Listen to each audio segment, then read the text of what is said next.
All right, so now that the intercooler is all mounted up, there's a couple things that I have to get done before we start doing all the piping.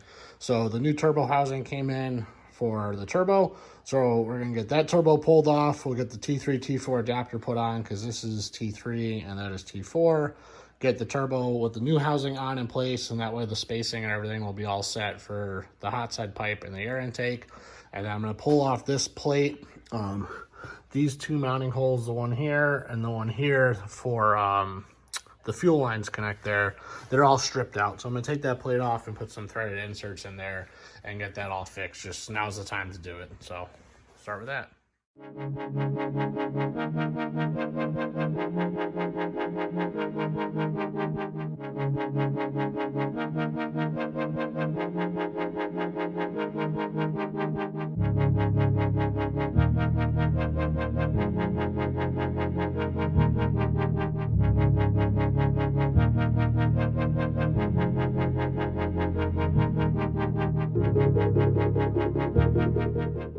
All right, so we're set up, got the plate and the vise.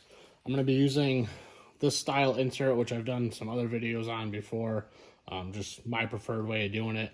So it's metric. I'm following the sizes that they give me on McMaster where I order them from. So I don't have a metric drill bit. 27/64 is very, very close to what it is. And then I have the proper size tap. So these are not blind holes. So I'm gonna drill all the way down to the factory depth and then see where we're at for depth as far as if this is going to have enough room to be threaded in all the way, or if we have to go a little bit further or grind a little bit down off of this. So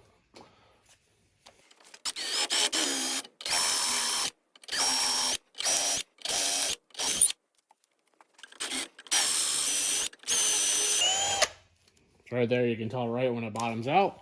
And that's it. We're going to throw a quick chamfer on these just to help with the tap get started.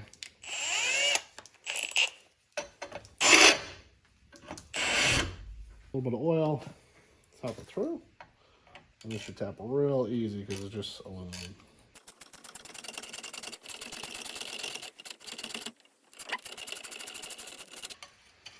So we'll just bring this in all the way as far as we can. And we'll just grind that a little bit down flush with the top. We'll drive these in and then just use a punch to drive them down in all the way, just so there's a lot of engagement there. So we'll get the other one tapped up, then both installed.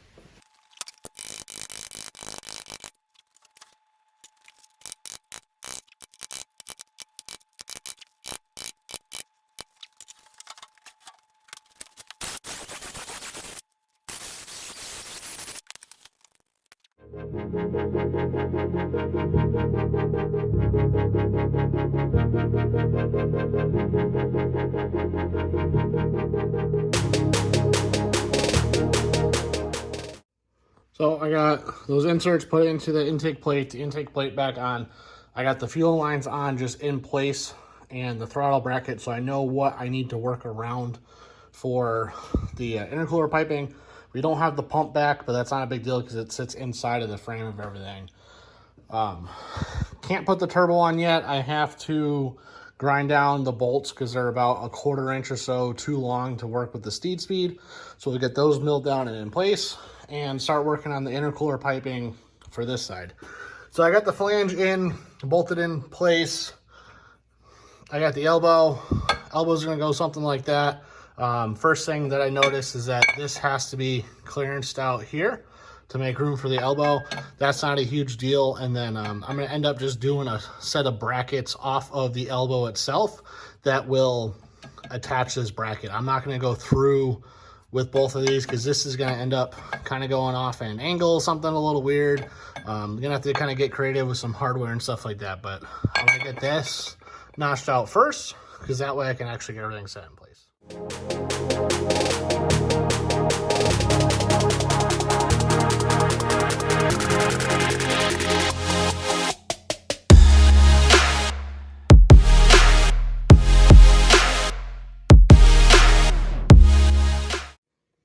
So Zach's on his way over. We're going to try to get some work done getting all the piping tacked up because I only have 2 hands. I don't have 6. So just waiting for him to get over.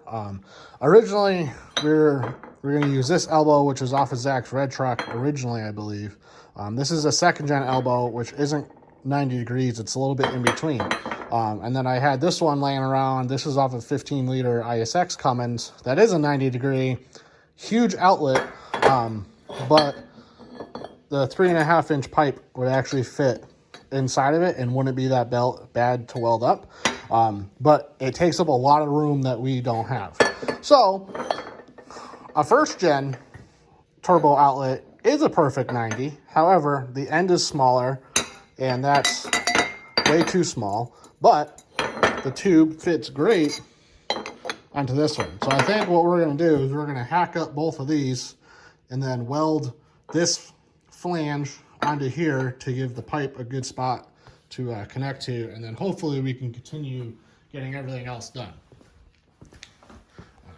But as you saw, I got the turbo hooked up, I got the new housing on, the spring gauge is all set on the other side, the exhaust housing and the cartridge is clocked. This is still loose to be able to move stuff around. I pulled out the windshield washer reservoir that sits here just for some options, because I was thinking about having this come up and then the tube come up and down, but with that smaller elbow I think I will be able to get away with having it go down, and that'll work better and we'll be able to retain the factory windshield washer bottle. So that's what we're going to work on next, is cutting up those elbows.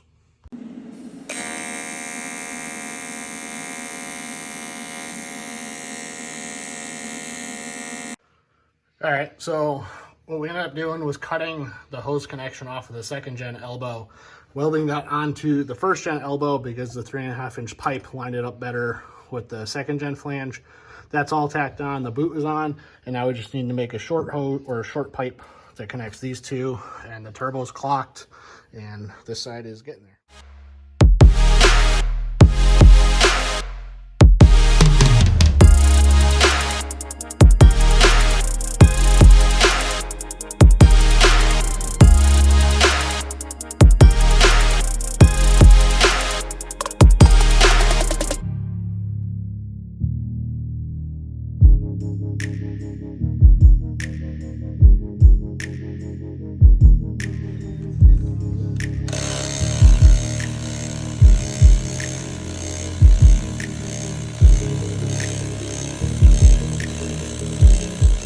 Alright, so the hot side intercooler pipe is in. Pretty pleased with how this came out. We got both ends of the pipe bead rolled. Everything's tacked in together, but it fits pretty good. There's nice clearance around everything. It's snug, but it's nothing that's too tight.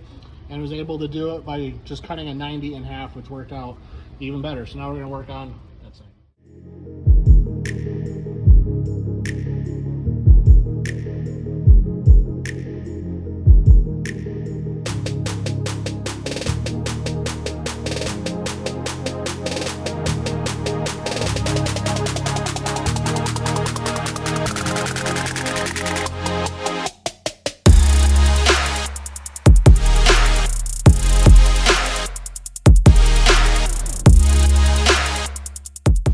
So unfortunately, my phone died through the progress of building the intercooler pipe, so there's not much of that to show except for the final product, but that's all that anybody really cares about anyways. So we got everything set up. Everything's just tacked together right now. Boot, all set up. One big intake horn piece. This piece you saw over here, just nice 2 elbows. Everything actually fit really good. It fits really nice around the battery tray in here. We took that out. The hood clears. Overall, very pleased on how it looks and how everything went together. So we're gonna have to just finish welding everything out, put the beads on the end of the pipes, and give everything a final polish.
All right, so it's been a couple busy, I think 2 weeks or so, but we got all the piping finished up, welded up, all solid.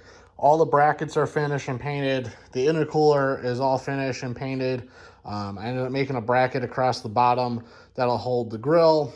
I made brackets for the running lights. The only thing that's not done is the intake pipe. Reason for that is we're thinking that we may have to step up to a S400 frame turbo. And doing that, it's going to be a 5-inch inlet to the turbo, not a 4-inch. So we're going to test the truck with this turbo on, and then after that, decide if I need to make an intake for the 4-inch or for the 5-inch or what. But I don't want to waste time getting in that. We're already a little bit behind schedule here.